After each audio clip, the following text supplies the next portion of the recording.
जय श्री कृष्णा। कैसे हैं आप लोग फ्रेंड्स। आज की चर्चा जो हम करने जा रहे हैं बहुत ही महत्वपूर्ण चर्चा रहने वाली है।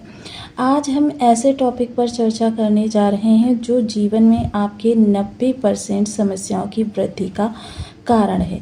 ये किस तरीके से हमारे जीवन को प्रभावित करता है इस पर चर्चा करेंगे और साथ ही साथ इसके कारण, निवारण और समस्याओं का हल क्या है इसके बारे में जानेंगे। तो काफ़ी महत्वपूर्ण चर्चा होने वाली है। जैसा कि हम सभी लोग जानते हैं, चंद्रमा एक ऐसा ग्रह है जो सबसे तीव्र गति से चाल चलता है। जिस समय चक्र को शनिदेव 30 वर्षों में पूरा करते हैं, उतना ही चंद्रमा हमारा मात्र 28 दिनों के अंदर पूरा कर लेता है। इसकी गति सबसे तेज मानी जाती है। पृथ्वी के सबसे अधिक समीप का ग्रह होने के कारण, जैसे कि हम सभी लोग जानते हैं, समुद्र में आने वाला ज्वार भाटा, जल की स्थिति, ऊंचाई, घटाई, ये सारी चीज़ें चंद्रमा की गोचर के आधार पर ही निश्चित होती हैं। जल ही जीवन है, क्योंकि मानव शरीर की कल्पना जल के बिना करना संभव ही नहीं है। तो ये चंद्रमा हमारे लिए किस तरीके से सबसे महत्वपूर्ण ग्रह निकल कर आता है और किस तरीके से हमारी समस्याओं में 90% तक कमी कर सकता है। एकमात्र चंद्रमा यदि बर्थ चार्ट में बलवान अवस्था में बैठा हो तो ये फिर हमारे जीवन में किसी अन्य ग्रह के लिए स्थान नहीं छोड़ता है, क्योंकि चंद्रमा को ग्रहों की माता के रूप में ज्योतिष शास्त्र में जाना जाता है।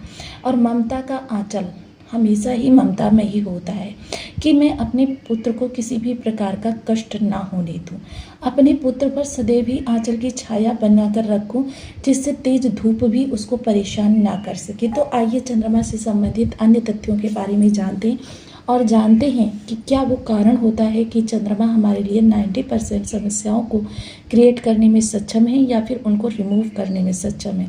इसके समाधान भी जानेंगे। देखिए, चंद्रमा का प्रभाव हर स्थान पर होता है, चाहे वो आपका स्वास्थ्य हो, आपका परिवार हो, आपका दाम्पत्य हो, आपका धन हो, आपके धन आने में जुड़ी हुई आजीविका संबंधी समस्याएं, ये सभी चंद्रमा से ही आगे बढ़ती हैं और चंद्रमा ही इनको रोक सकने में सक्षम होता है। बनी रही हमारे साथ इस वीडियो में एंड तक।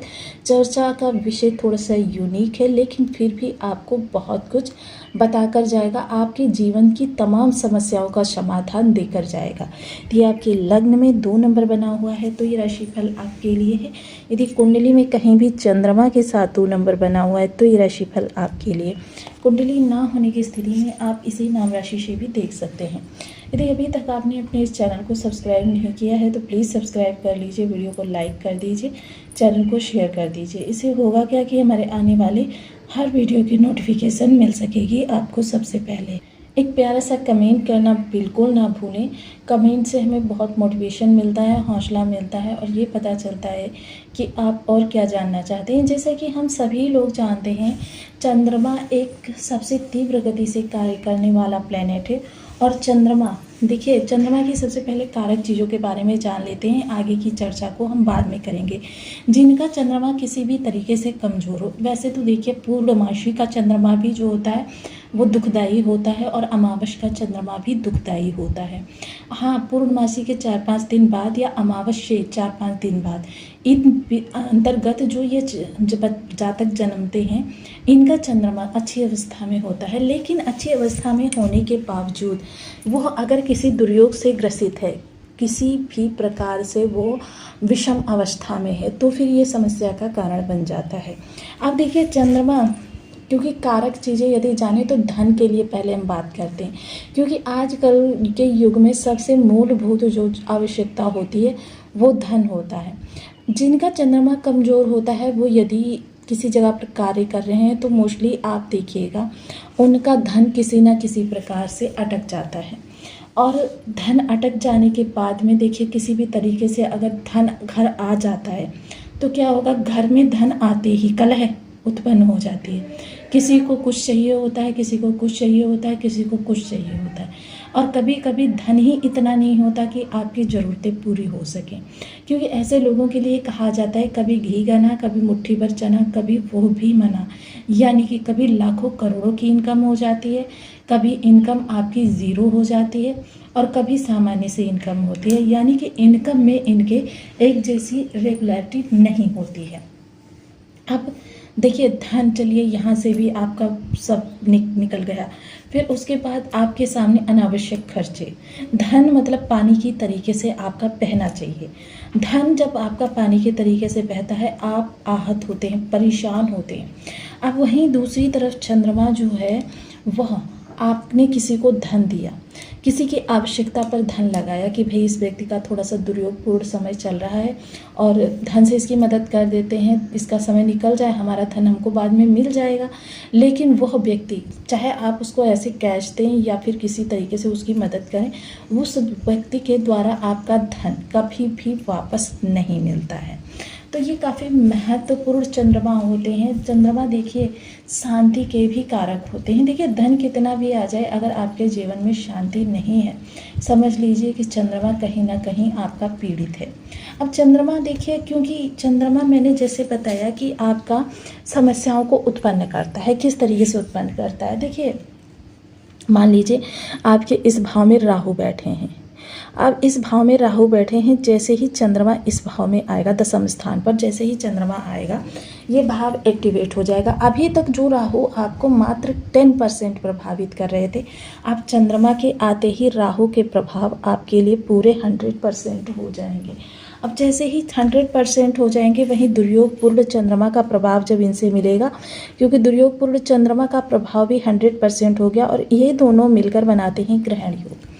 अब ये प्रभाव हमारा क्या हो गया, 200%। तो इस भाव से संबंधित समस्याएं, क्योंकि आजीविका का भाव है, आजीविका से जुड़ी हुई जो भी चीज़ें आपके जीवन में होंगी 200% वेग के साथ होंगी। प्रॉब्लम्स ज़्यादा होंगी। जब भी चंद्रमा वीक होते हैं, प्रॉब्लम्स को क्रिएट करते हैं। लेकिन यहीं अगर शुभ चंद्रमा आ जाए, शुभ चंद्रमा आ जाए तो ये तो शुभ है, वहीं ये आपका जब 100% प्रभावी होगा। अब चंद्रमा 100% आपका शुभ है। अब शुभ होने के कारण ये यहाँ पर काट करेगा, यानी कि इसके दोनों जीरों को घटा देगा और यहाँ पर मात्र 1% निगेटिविटी रह जाएगी। 200% की निगेटिविटी को घटाकर चंद्रमा ने मात्र 1% कर दी। अब क्योंकि ग्रहण योग जो बना हुआ है, जो भी हमारी चीज़ें यहाँ से संबंधित होंगी, आंशिक रूप से कभी कभी क्या होगा, दूर से ही चली जाएंगी, हमको पता भी नहीं चलेगा कि क्या समस्या हमारे जीवन में बन रही थी। वहीं कर्म के कारक शनिदेव लाभ भाव में बैठे हुए हैं और जब चंद्रमा का इनसे मिलन होगा, ये विष दोष नाम से जाना जाता है। विष दोष का प्रभाव देखिए, हर समय माह में एक बार विष दोष आपको प्रभावित करता है, हर बार माह में एक बार आपको ग्रहण दोष प्रभावित करता है। और जब ग्रहण दोष प्रभावित करता है, तो विष दोष प्रभावित करता है, तो क्या होता है, आपके कर्म से संबंधित समस्याएं उस दिन ज़्यादा निकल कर आती हैं। अब कर्म से संबंधित समस्याएं देखिए, विशेषतः चंद्रमा के पास एकमात्र दृष्टि होती है, सप्तम दृष्टि। चंद्रमा इस तरीके से इन दोनों भावों को एक्टिवेट करते हैं। अब चंद्रमा यहाँ पर विष दोष बना, तो देखिए ज्योतिष में कहा जाता है कि दूध में मात्र एक बूंद विष का गिर जाना पूरे दूध को खराब कर देता है। अर्थात ये एक बूंद विष जो आपकी आजीविका में गिरेगा, आपके लाभ पर गिरेगा, ये आपके पूरे माह की मेहनत को खराब कर सकने में सक्षम है। जिस कारण से देखिए चंद्रमा यहाँ पर आते ही सबसे पहले शनि की निगेटिविटी को ख़त्म करेगा। पहले शनि के ताप को कम करेगा, क्योंकि शीतल ग्रह है और प्रत्येक तापी ग्रह को, देखिए जितने भी ये प्रचंड ऊर्जा वाले ग्रह हैं, चाहे सूर्य हो, चाहे मंगल हो, चाहे आपके राहु हो, केतु हो, या फिर शनि ही क्यों ना हो, इनके ताप को अगर कम करने की कोई ग्रह क्षमता रखता है, वो एकमात्र चंद्रमा है। क्योंकि ज्योतिष में चंद्रमा को माता कहा जाता है। और देखिए कितना भी क्रूर व्यक्ति हो, कितना भी पापी व्यक्ति हो, माता के सामने सभी को नतमस्तक होना ही पड़ता है। अब ये चीज़ें यदि हम देखें तो हमारे लिए बहुत ही महत्वपूर्ण निकल कर आती हैं। अब यह विष दोष जो आजीविका को पूरी तरीके से आपके ध्वस्त करके लाभ को बाधित करने वाला था, चंद्रमा यहाँ पर इसको संभाल लेगा।